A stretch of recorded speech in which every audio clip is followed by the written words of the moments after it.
Iš tiesų, šios dienos prezentacijoje aš nenueisiu taip giliai, kad iki pat indekso pradžios matavimų pasiėmėm tiesiog paskutinį dešimtmetį tokioms bendroms tendencijoms pažiūrėti. Ir svarbiausia, norėtųsi įvertinti krizės būtent paskutinių tų multikrizinės aplinkos šiek tiek kontekstą, bei kaip keičiasi mūsų pilietinė galia, atsižvelgiant į mūsų turimus iššūkius tiek COVID-19, tiek karas Ukrainoje, energijos kainų krizė, infliacija, liberalių tradicinių vertybių susidūrimas viešoje erdvėje labai aštrus. Galim turbūt tęsti ir iš tikrųjų tų multikrizinių sąlygų paskutiniu metu buvo pakankamai nemažai ir nors nebūna, kaip ką tik kalbėjo gerbiamas profesorius, nebūna turbūt neramių laikų, ar ne, bet Lietuvoje paskutiniai metai turbūt buvo tikrai labai tokie ypatingi. Tai pabandysim pasižiūrėti. Iš ties koncentruotis į jaunimą norisi dėl to, kad lūkesčiai, kurie yra keliami jaunam žmogui, dažnai, arba jaunų žmonių grupiai, yra dažnai aukšti. Ir čia dabar turbūt šiom dienom ypatingai su to susidurėm, kada vėl turėję tokį žemesnį jaunimo aktyvumą visoje viešoje erdvėje, tai drožiam ar ne tą faktą ir kaltinam jaunus žmonės neatėjusius balsuoti, ieškom priežasčių. Bet realiai tai atspindi tai, kad mūsų toks pasąmoninis lūkestis, jog iš tiek mes žiūrim į jaunimą ne tik į kaip tą kartą, kuri dabar balsuoja, bet iš karto ir kaip į ateities tam tikrus reprezentantus, ar ne? Ir automatiškai galvodami apie tai, kad jeigu jau dabar tie jauni žmonės nedalyvauja, tai greičiausiai ta mūsų demokratija ateityje bus netokia reprezentatyvi, arba netokia kokybiška galbūt, ar panašiai, ir tų lūkesčių yra pakankamai nemažai. Nebūtinai tai yra tiesa.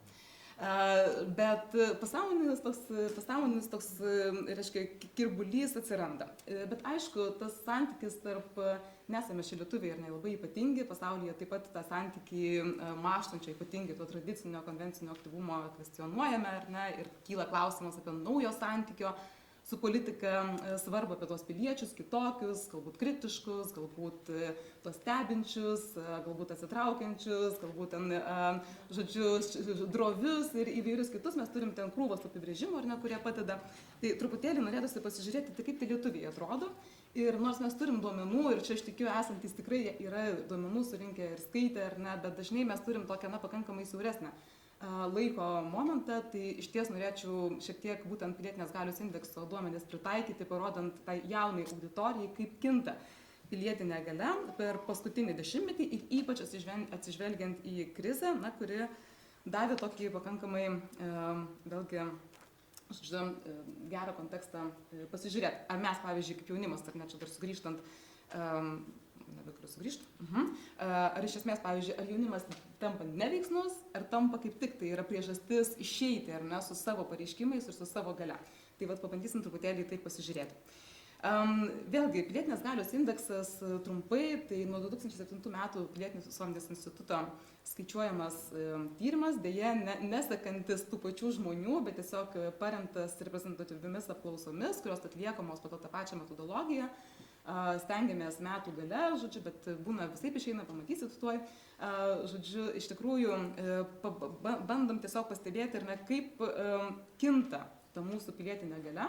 Pilietinė galia, suprantant, irgi iš tokių keletos dėmenų, tai nuo domėjimosi, aktyvumo, realaus, potencialaus, kada galbūt nebūtinai veikta, bet turim tokią nuostatą, kad jeigu kas, tai aš veikčiau. Jeigu tam problema politinė, ekonominė, galima būtų ją spręsti arba eičiau spręsti jos. Vėlgi, taip pat labai svarbus yra pilietinės įtakos suvokimas, kiek mes manom, kad esam pajėgus, ar ne, kaip piliečiai keisti svarbiausius sprendimus, turėti įtakos svarbiausiams sprendimams valstybėje, visuomenėje ir galiausiai pilietinio veiksmo rizikingumo vertinimas. Tai yra, ar veikti pilietiškai yra rizikinga, nes, kaip žinia, kartais galima ir tam tikrų pasekmių susilaukti. Tai iš tiesų pasižiūrėsim. 2007 metais metodologiją sukūrė Rūta Žiliukaitė, Ainė Ramonaitė ir Mindaugas Degutis. Nuo to karto komandoje ir tyriam. Ir iš ties galim matyti, tokia trumpai bendrąją pilietinės galios indekso dinamiką. Čia dabar tiesiog toksai bendras paveiksliukas. Tuoj pasižiūrėsim į jaunimą šitame kontekste detaliau. Tai čia yra 2023 metų duomenys, tiesiog truputėlį parodant tas skirtingas dimensijas. Reiškia, mes tuo netrukus keliausim per domėjimąsi, pilietinio aktyvumo potencialų, aktyvumo įtakos suvokimą, rizikas ir tą galiausiai apskaičiuojamą bendrą pilietinę galią. Ir pasižiūrėsim tiek į skirtumą nuo visuomenės, tiek į tendencijas per paskutinį dešimtmetį. Taip, tai duomenys konkrečiai bangos, kurios bus naudotos, metų 11, kaip ir gaunasi nuo 2013 iki 2023. Imtinai bangos buvo tuo metu 8, turbūt svarbu pabrėžti, kad 3 iš jų yra grinai jau krizinių, pavadinkim tai multikrizinių metų, nes taip jau išėjo, kad paskutinė ta 2019 metų banga, vat jeigu pasižiūrėsite, 19 metų pabaigoje nespėjome ir teko atlikti 20 vasarį, nuo vasario 17 iki kovo 1. Jeigu pamenat, pareiškimas apie Lietuvoje pradedamą karantiną startavo kovo 15 berods. Tai iš tikrųjų mes turim tokią visiškai prieš karantininę nuotrauką, ar ne, prieš tą didžiąją mūsų visuomenės ištikusią paskui krizę, ar ne, kuri atėjo. Ir po to atitinkamai pirmieji karantino metai, 20 metų duomenys, tai čia jau kai matysim 20, tai įsivaizduokim, kad tai yra pirmųjų karantininių metų rodiklis. 22 metai truputėlį, žodžiu, apima porą metų, vienus teko praleisti, 22 yra beje, žodžiu, 20 tiesa yra vienintelė apklausa, kurią teko vykdyti telefonu, visos kitos yra face to face, bet šita, na, dėl akivaizdžių priežasčių nepavyko realiai, ar ne, ir teko ją atlikti telefonu. 22 jau kartu apima karą Ukrainoje, pirmosius, na, žodžiu, tokia pirmą pusmetį, daugiau šiek tiek negu pusmetį, ir kartu liberalių tradicinių vertybių dvikova, šeimų sąjūdžio tie pirmieji metai ir ne pasiekmes ir panašus ekonominės krizės momentai. Na ir 23 tokie daugmaž lyg ir dabar normalizuojamės tam naujam nenormalume. Tai lyg ir toks ilgalaikiškesnis dabar žvilgsnis, ar ne, kur matytumėm, kas tai, ką mes čia turime. Tai dabar ilgai nelaukiant, truputėlį taip pasižiūrint, iš ko mes skaičiuojam domėjimosi, arba ką mes atsižvelgiam, kai skaičiuojam domėjimosi indeksą, kad būtų aiškiau. Aš čia tokią struktūrą šiek tiek parodysiu ir paskui tiesiog bus lengviau sekti mintį. Tai kai mes kalbam apie domėjimąsi viešaisiais reikalais, tai mums svarbu ne tiek tas domėjimasis konkrečiai, bet yra svarbumas, kiek svarbu žmonėms yra kasdien sužinoti tam tikros srities naujienas. Politikos, vietos, pasaulio, žymybių, mes turim tokį kontrą, kad truputėlį kontroliniai grupiai pasverti sporto naujienas, kultūros, verslo ir kitas. Čia dabar, jeigu matysit tokios žalio atspalvio stulpeliai, visur bus jaunimo, oranžinio atspalvio stulpeliai, visur bus visuomenės vidurkis. Tai, žodžiu, tokio morkos principu. Žalia jaunimas, oranžinė visa visuomenė. Žodžiu, tai tokiam... Kaip? Lenkia jaunimą? Lenkia, bet ne visur. Dabar, jeigu pasižiūrėsim tuos geltonus ir žalius stulpelius, tai domėjimus 23 metais realiai jaunimas lenkia visuomenę tik sporto srityje. Vat apie sportą jaunimas domisi labiau, o apie visą kitą tai nelabai. Jeigu pažiūrėsim pasaulio naujienos, yra ta naujienų grupė, kur daugiau mažiau susivienodina statistinės paklaidos ribose, tai pasaulio naujienomis jaunimas domisi taip pat aktyviai kaip ir visa visuomenė. Visos kitos naujienų grupės yra tikrai gerokai mažiau jaunimui aktualios. Ir pavyzdžiui, jeigu pasižiūrėsim į politikos naujienų grupės, tai va, šitie bus atskaičiuojam 5-6 stulpelis, o šitie stulpeliai ir ne. Tai va čia šitas, matosi, ne, turbūt, kur mano kursoriukas važinėja. Ai, nesimato, kur mano kursoriukas važinėja. Ir aš čia galėsiu kažkaip parodyti. Aha, gerai. Tai va čia, jeigu pasižiūrėtumėt, ar ne, va šitas skirtumas akivaizdžiai mato 20 procentinių punktų domėjimosi politika skirtumas tarp visuomenės vidurkio ir jaunimo. Tai tikrai ta 23 metų nuotrauka nieko gero nežada. Ką ta nuotrauka bendroji... Kaip? Balsavo 35 procentai. Nu tai vat pagal tą domėjimą, tai bent jau galim gal daryti prielaidą, kad bent jau domisi tie, kurie balsavo. Gerai, va čia prielaida. Gerai, tai dabar, žodžiu, galim pasižiūrėti į tai, ką šitą iš kur mes ateiname į šitą situaciją. Na? Tai jeigu pasižiūrėtume į tą domėjimosi viešaisiais reikalais kasdien svarbą, iš kurios konstruojame indeksą, ar ne, tai galime matyti, kad ta situacija, jinai yra, na, tokia pakankamai pablogėjanti paskutiniu metu. Nes jeigu žiūrėsim, pavyzdžiui, aš tą brūkšnį dabar dedu visur tokiam, žodžiu, palyginimui iki krizinių metų ir po krizinių, tai 19 metų, žodžiu, kas iki ir kas po to. Tai jeigu mes matysim, ar ne, kad iki tų pačių 19 metų jaunimas nuo visuomenės skyrėsi nepernelyg smarkiai. Ta prasme, skirtumų yra, matosi šiek tiek, bet tie skirtumai nėra labai reikšmingi. Ir jeigu ten, pavyzdžiui, 13-15, netgi jaunimas šiek tiek labiau domisi, bet taip jau labai nedaug, bet šiek tiek vos 2016 netgi šoktelėjimas šioks toks yra, ką matom po krizinių metų, iš esmės visuomenės vidurkis yra aukštesnis, jaunimas domisi mažiau. Ir va čia tas turbūt pirmasis momentas apie tai, kaip keičiasi mūsų jaunimo domėjimasis su ta multikrizinė aplinka, kad kažkaip mes atsitraukėm jauni žmonės nuo politikos. Beje, kai sakau, nepasakiau, ar ne, jauni žmonės, sakau, nuo 18 iki 29 čia pas mus apklausoje yra, tai tiesiog irgi 18, 29, čia 18 yra patogumo padiktuota riba, 29 įstatymo apibriešties, ar ne, kas yra jaunas žmogus. Tai iš tikrųjų tas 22 metų šuolis šioks toks matosi, turbūt natūralu, kad karas Ukrainoje priverčia daugiau pasidomėti, bet apskritai matom, kad važiuoja žemyn. Klausimas, prašau. Bet trumpas, visais metais jūs čia matuojat nuo 18 iki 29 Taip. metų ir 15 ir 16. Taip, visais metais yra nuo 18 iki 29. Ten yra išfiltruota kitur, ten mes esame ankstesnėse atrankose turėję 15, 16, bet jie yra išmesti šitoje analizėje. Čia yra tik 18-29.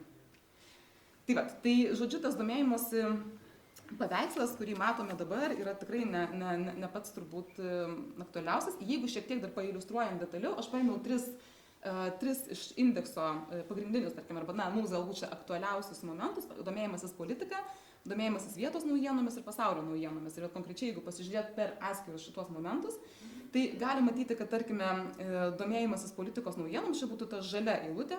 Tai matom, ar ne, kad, bet uždedu irgi tą brūkšnį, ar ne, prieš ir po, kad domėjimasis politikos naujienomis po 19 metų išties, jeigu mes tą punktyrinę liniją žymi visuomenės, ar ne, visuomenės daugiau mažiau apylygiai, ta prasme, kad toks panašus labai tokia linija keliauja.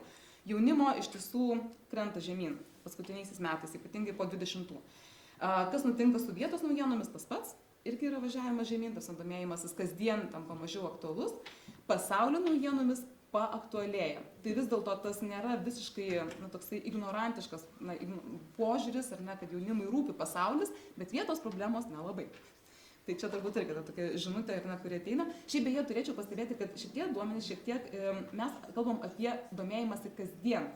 Nes jeigu kalbėsim, pavyzdžiui, apie domėjimąsi politiką apskritai, tai Europos socialinio tyrimo duomenys ilgalaikiai, ką jie rodo, nerodo, kad iš tikrųjų kyla tas domėjimasis jaunimo ir mes, pavyzdžiui, nuo 13 metų iki 22 yra tam toks nemažas pakilimas. Tų nesidominčių sumažėja, besidominčių padaugėja, bet tai yra apie domėjimąsi kasdien, tai yra kiek svarbu yra sužinoti naujienas. Tai ką galim sakyti, čia teoriją šiek tiek sugrįžtam, pavyzdžiui, tas stebintysis, tas monitorial ar ne citizen. Tai yra, kad mes galbūt ne kasdien labai aktyviai sekam, bet domimės ir sekam, ar ne, kažkur tam paralelinę matymą, kas vyksta. Kaip sakot? Gerai, paskui. Gerai, tai va, dabar truputėlį keliaujam į antrą dėmenį, kadangi šito laiko neturiu tiek daug, kiek norėčiau, tai, žodžiu, bandom keliauti į aktyvumą. Aktyvume iš tikrųjų mes vėl truputėlį 23 metų iliustracija tarp jaunimo žalia linija ir visuomenės visos oranžinė linija, primenu Mork, ne? Šitoj vietoj matom, kad vėlgi tas jaunimo aktyvumas ir visuomenės aktyvumas pakankamai toks varijuotas, priklauso nuo veiklų. Mes turim tyrime 20 veiklų, plus diskutavimą apie politiką, dar žodžiu, tai toks pakankamai platus asortimentas, iš kurio galime rinktis. Ir matom, kad yra specifinės veiklos, kuriuose vienose dominuoja jauni žmonės, kitose labiau tokie vyresni, ne? Arba tiesiog kitos amžiaus grupės. Pavyzdžiui, kalbam apie vyresnius žmonės, tai vyresni žmonės dažnai diskutuoja apie politiką dažniau aukoja, ne? Bendrai paėmus bendruomenės veiklas įsitraukia, tokios vyresnio amžiaus veiklos, ne? Pilietinės, kuriuose dalyvaujama. Jaunimas savo ruoštų, matom politinį vartojimą, kairieji ir net tokie žali du, irgi šitas stulpeliai, pirkimas, boikotavimas dėl etinių moralinių priežasčių, čia prisiminsim karą Ukrainoje, po 22 metų iš tikrųjų Lietuvoje čia naujas bumas, yra nauja pilietinė veikla atrasta, būtent su geopolitiniu kontekstu susisiejant. Ką dar daro jaunimas, ar net ir visos internetinės veiklos, peticijos internete, pareiškimai socialiniuose tinkluose. Taip pat po 22 metų demonstracijos ir neatlygintinos kampanijos yra labai išaugusios jaunimo, tai ten yra, kur mes jaunimo galim pamatyti daugiau negu vidutiniškai visų kitų visuomenės narių. Bet kituose veiklose mažiau. Ką tai sako bendroje perspektyvoje, tai vėlgi, kai nubraižom brūkšnį, šiek tiek aiškiau. Pasižiūrim į laikotarpį nuo 13 iki 19 metų, matom, kad jaunimas visada buvo aktyviausia visuomenės grupė. Žalia, kai mes pasižiūrėsim, žalia linija visada yra virš oranžinės. Ar ne? Jaunimas visada lyderiavo. Tai yra, kiek mes visos paskaičiuojam bendrą ar ne, pilietinio aktyvumo indeksą iš tų minėtų anksčiau veiklų, matom ar ne, kad jaunimas pirmauja. Po 19 situacija šiek tiek keičiasi, mes negalim sakyti, kad jaunimas tampa pasyvus, taip nenutinka. Atkreipkite dėmesį, kad tiek jaunimas ar ne tiek visuomenė ypatingai oranžinė linija šauna į viršų. Ta prasme, visuomenė mūsų labai suaktyvėja krizių metais. Jaunimas taip pat aktyvėja, bet jaunimui tai nėra kažkas išskirtinio. Jeigu mes pasižiūrėsime į tą krizinio laikotarpio 22 metų piką, 43, tai indekso reikšmė 43 balus, jinai labai panašiai 13 metų jaunimo indeksą. Ta prasme, jaunimui tai nėra kažkoks labai ypatingas aktyvumas. Visuomeniai taip, mes visuomenės niekada tokio aktyvumo nematėm, kaip pavyzdžiui, pandeminiais metais. Jaunimo tai maždaug panašiai. Ta prasme, tai nėra kažkas labai tokio išskirtinio. Ir mes, žodžiu, jaunimas iš esmės nėra pasyvus, jis dalyvauja, bet jis susilygina su visuomenė ir praranda lyderystę. Jaunimas nebėra ta amžiaus grupė, kuri pilietinėme aktyvume lyderiauja. Ir šitoje tai netgi matom, kad, pavyzdžiui, pandeminiais metais visuomenė buvo aktyvesnė negu tos pačios jaunos amžiaus grupės. Ir mes tą galėjom sieti, galbūt, pavyzdžiui, tam pačiom švietimo įstaigom, kurios karantine buvo uždarytos, atitinkamai tinklai labai apsiribojo, tiek kvietimo ar ne, švietimo įstaigų organizuoti kažkokias įsitraukimo, pavyzdžiui, nežinau, mokyklos, aišku, tai daugiau, bet universitetos irgi kažkiek tas yra. Ir, na, atrodo, kad tas uždarė jaunus žmonės ir, na, visuomenė šoktelėjo, jauni žmonės liko tokiame mažesnėme įsitraukime ir veiklose. Tai išties tas toks, vėlgi, pilietinio aktyvumo pokytis krizių metais jisai matosi. Ne toks specifinis, vėlgi, bet yra. Lyderystė prarasta ir nebėra to tokio pirmavimo aiškaus. Čia, jeigu dar pasižiūrėsite, tai jeigu norite atskiras veiklas, ar ne, kaip jos kinta per, pavyzdžiui, tą patį 10-metį, tai šiaip jau verta pastebėti, kad visada kairieji, čia šiuo atveju kairieji jau būtų visuomenės grafikas, dešinieji jaunimo grafikas. Tai šiaip matosi, kad tos mūsų veiklos labai banguoja. Išskyrus ten keletą momentų, tai, pavyzdžiui, ta oranžinė linija per abu grafikus yra pasirašymas peticijų internetu, nu, kas nuolat populiarėja, ar ne, ir visoje amžiaus, ir jaunimo kategorijoje, ir visų žmonių. Arba, pavyzdžiui, ta žalia ir tamsiai mėlyna linijos su politiniu vartojimu, krizės metais susijusios, ar ne, tokie šoktelėjimai ten, va šitie, ar ne, jeigu matysim. Tai realiai šitos dalyvavimo veiklos auga, bet visos kitos, ar ne, mes matom, kad priklauso nuo metų. Tai yra toks labai tiesiog, nu, proginis mūsų tas dalyvavimas iš esmės, ar ne. Jeigu kažkas nutinka, kažkas pakviečia, pavyzdžiui, kažkokia iniciatyva yra, tai dalyvavimas tuo metu yra, jeigu ne, nu, tai toks pasyvesnis. Ir tas galioja tiek visuomeniai, tiek jaunai kartai. Gerai, trečioji dimensija - potencialus pilietinis aktyvumas.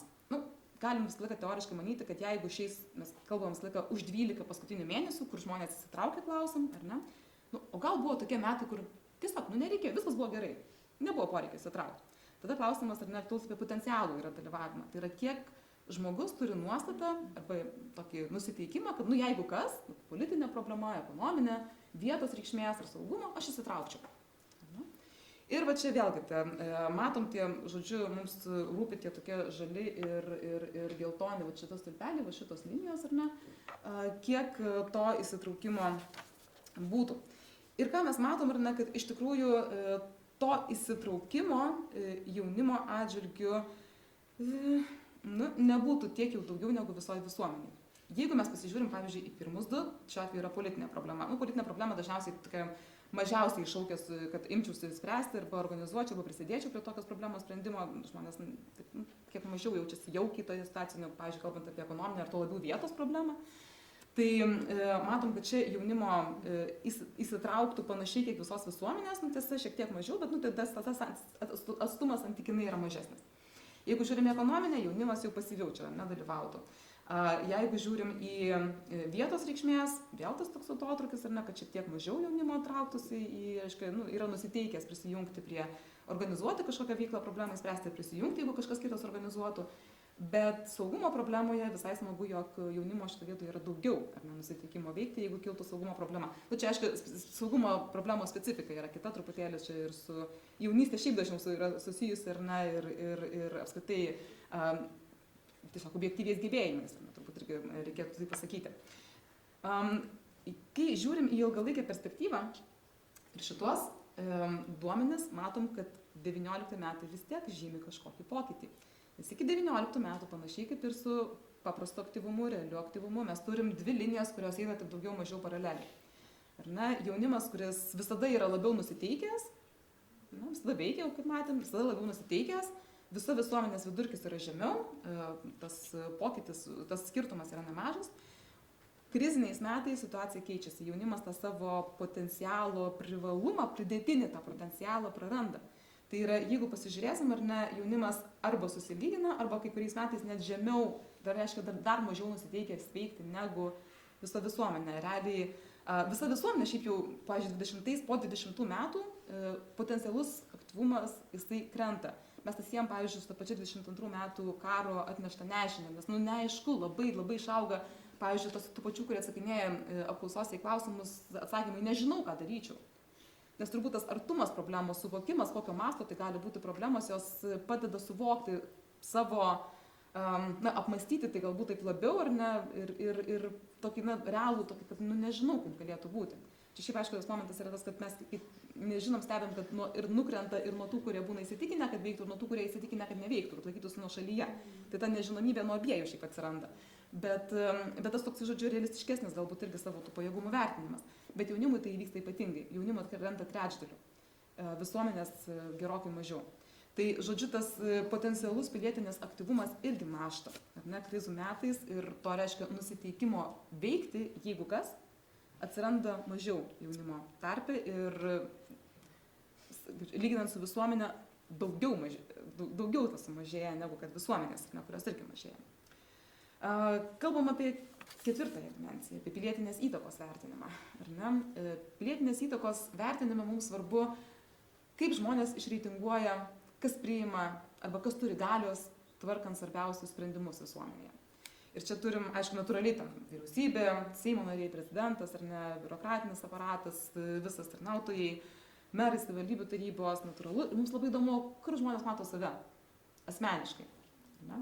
Arba paprastus žmonės, nevyriausybinės organizacijas, žiniasklaida, mokytojus, čia dar turėjom 23 metais.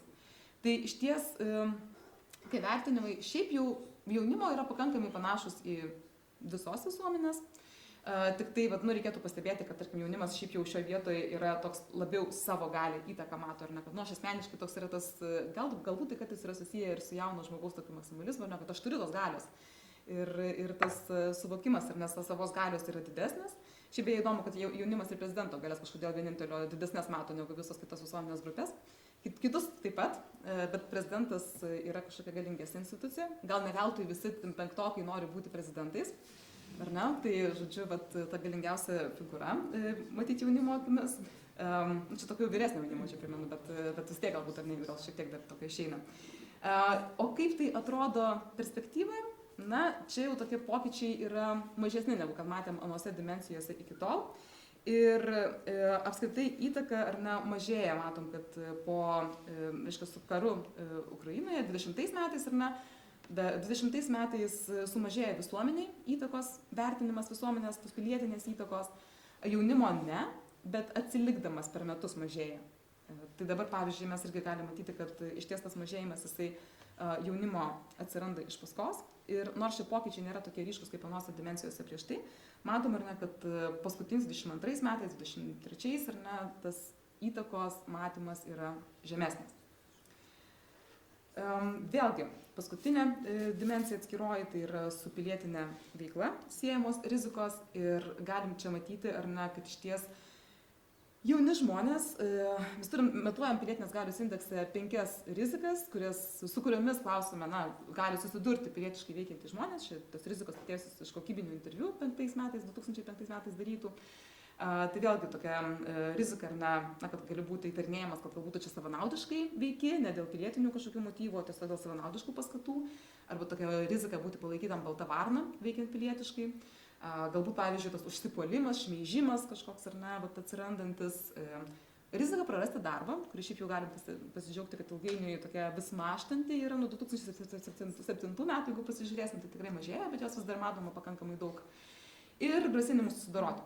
Tai šiaip jau bendra tendencija yra tokia, kad, ar ne, tie pirmieji stulpeliai nuo kairės yra labai tikėtina ir tikėtina. Tai rizikos iš ties 40-50%, kai kur ir virš 50%, tokia pusiau pilna, pusiau tuščia stiklinė. Dalis visuomenės tai mano, kad tai yra tikėtinos rizikos, daliai tai atrodo netikėtinos. Bet čia, aišku, tas nežinau pakankamai didelis gabalas, tai šiaip jau yra labiau būtent tas, kad tikėtinos tos rizikos ar neįsitikinimas. Jaunimas šitoje vietoje rizikas mato pakankamai panašiai kaip visa visuomenė. Galbūt šiek tiek mažiau jų išvelgia, ar ne, tai va čia tomis poromis, jeigu lygintumėm, tai va jaunimas, aš jūs užmirštu, kad jūs nematote, kai aš ir rodau. Žodžiu, šiek tiek mažiau, pavyzdžiui, galvoja, kad gali būti palaikytas savanaučiai, ir tas kaip mažesnis ar ne, kaip mažiau tikėtina, bet labai nedaug mažiau netikėtina, kad būti keistuoliu gali būti palaikytas ar ne, beveik jau nesiskiria, kad šiek tiek ar ne, kad šmeižiamas ar ne gali būti. Prarasti darbą jaunimas šiaip galvoja, kad yra mažiau tikėtina, čia vyresnių kartų mąstymas ar ne, kad pilietinė veikla gali kainuoti darbo vietą. Ir galiausiai, kalbant apie grasinimus susidoroti, to skirtumo praktiškai nėra. Ar ne, kad iš esmės tiek jaunimas, tiek visuomenė mato tą riziką panašiai.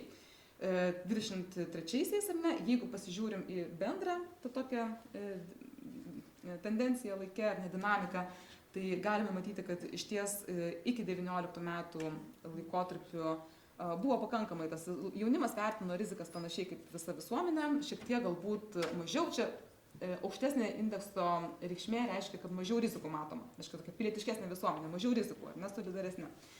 Tai jaunimas tik ir buvo taip pozityviau nusiteikęs, kad tai yra, žodžiu, kad vis dėlto tai yra tokia, aplinka palanki pilietiniam veiksmui, kas įvyksta po 19 metų, iš pradžių tiesiog, vėlgi tos rizikos atsiranda, ne, ir čia tas šuolis tarp 20 ir 22 metų, jeigu prisiminsit, kas vyko tarp 20 ir 22 metų, šeimų sąjūdžio iškilimas, susipriešinimas, politizacija visuomenėje tarp atitinkamais klausimais iš tikrųjų buvo labai didelė ir abi pusės tikrai turėjo didelių nesusikalbėjimo ir užsipuolimo tokių momentų, toks dvipusės iš tikrųjų interakcija.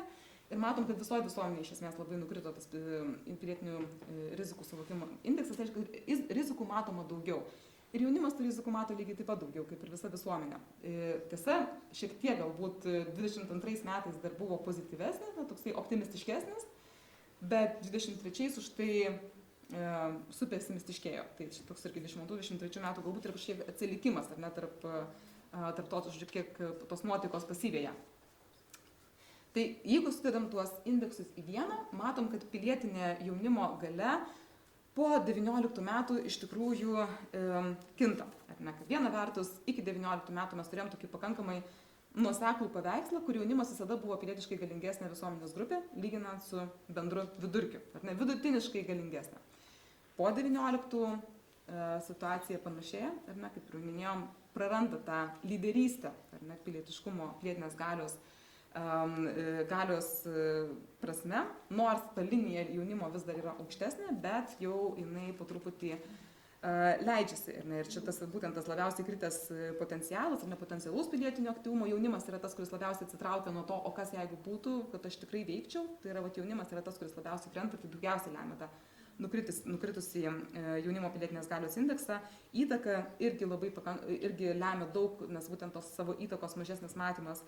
Irgi, aišku, iš kitos pusės ir rizikos ar ne šiek tiek padaugėja, bet aktyvumas išaugęs, jisai nesugeba kompensuoti. Ir tas aktyvumas auga ir visoje visuomenėje, tai tas išlieka. Ir aš dar turiu vieną mažą pastebėjimą, kurį noriu atkreipti dėmesį apie amžiaus grupės. Nes ar tikrai čia su jaunimu taip jau viskas vienodai, ir ar tikrai jaunimas jau taip, čia visas nuleido rankas. Ir čia norėčiau atskirti dvi amžiaus grupės, nes tiesiog apklausa neleidžia detaliau išsipjaustyti, išsipreparuoti, dėl to, kad turim ribotą pakankamai imtį, bet bent jau leidžia perskirti taip grubiai 18-24, 25-29. Pasižiūrėti tą jaunesnį jaunimą ir vyresnį jaunimą, pavadinkim taip. Ir šitoje vietoje, ką matom, kad vis dėlto išsiskiria. Jeigu mes turim oranžinę liniją visuomenę, ar ne, tai geltona yra būtent jaunesnis jaunimas, 18-24. Čia 24-25 tokia labai santykinė riba, tiesiog pagal patogumo dėlį kiekybinio apklausų, tai nėra, kad čia būtent 24 metų čia persiverčia viskas. O ta grupė 25-29 yra pati aktyviausia. Ir šiaip jau, aš dabar norėčiau čia parodyti truputėlį vidurkius, jeigu pasižiūrėsim tiek pagal, pavyzdžiui, aktyvumą, tiek pagal bendrą pilietinę galią, mes matom, kad jaunesnis jaunimas yra pati pasyviausia visuomenės amžiaus grupės, vyriausias jaunimas yra pati aktyviausia ir galingiausia jaunimo grupė. Tai iš esmės mūsų jaunimas yra tiek nevienalytis, kad jisai vienu metu yra ir galingiausias, ir žodžiu, negalingiausias, ir aktyviausias, ir pasyviausias, priklausomai nuo tos amžiaus tarpsnio. Tai čia dar truputėlį tokių irgi tų pačių domėjimosi grafikų ar neilgalaikės tendencijos žiūrint per, žodžiu, atskiras perspektyvas. Bet aš jau bijau šiek tiek užimti laiko, nes matau, kad dėliojasi, tai galim, nežinau, galbūt ar tiesiog paskui pasinagrinėti atskirai, bet iš tikrųjų, ką mes matom, ar ne, kad tas atskirtis labai padidėja, kad pavyzdžiui, aktyvume iš tikrųjų po polikrizinių laikotarpių jaunojo jaunimo 18-24 metų aktyvumas ypatingai nukrenta, ar ne, bet tas yra tokia, aš vėl užmirštu, kad nesimato, atsiprašau, žodžiu, kad šita linija, ar ne, išryškėja kaip tokia labai, na, visą laiką ėjusi tokia, pavyzdžiui, su visuomenės vidurkiu, ne, nes, na, tas vyresnis jaunimas daugumo metų buvo tas pirmaujantis, čia nukrenta žemiau visuomenės vidurkio, ar ne, jeigu mes žiūrim kokį nors, pavyzdžiui, potencialų aktyvumą, mes turėjome visuomenės vidurkį ir abi jaunimo grupės viršui. Kas įvyksta po multikriziniais metais, jaunesnis jaunimas keliauja žemiau visuomenės vidurkio. Aiškiai, veikia tos pačios jėgos kaip visa visuomenė, bet jaunimą dar plus papildomai jaunesnį. Nors vyresnysis, ar ne, jisai išlieka, ar ne, kažkuria prasme lyderiaujantis.